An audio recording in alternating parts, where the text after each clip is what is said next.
চলুন ঘুরে আসি মধুখালীর আইনউদ্দিন কলেজ থেকে। এটি ফরিদপুর অঞ্চলের উচ্চশিক্ষার একটি ঐতিহ্যবাহী বিদ্যাপীঠ। 1985 খ্রিস্টাব্দে স্থানীয় শিক্ষানুরাগীদের উদ্যোগে প্রতিষ্ঠিত হয় এই কলেজটি। পরবর্তীতে 1988 খ্রিস্টাব্দে কলেজটি সরকারি কলেজের মর্যাদা পায়। কলেজটির অবস্থান ঢাকা খুলনা মহাসড়ক মাগুরা হাইওয়ে সংলগ্ন মধুখালী ফরিদপুর। কলেজটি বোর্ড অধিভুক্ত এবং বিশ্ববিদ্যালয় অধিভুক্ত।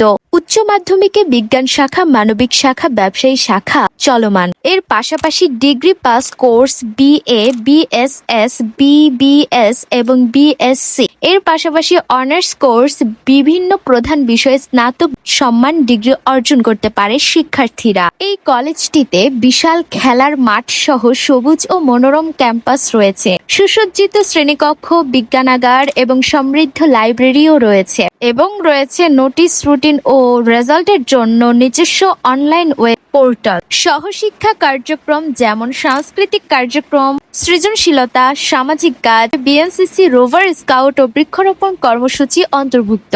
আপনাদের মধ্যে কারা কারা এই কলেজে পড়েছেন অথবা পড়ছেন অবশ্যই জানাবেন। আপনাদের মধুখালীর এই কলেজটি কিন্তু দারুণ লেগেছে আমার কাছে। ধন্যবাদ।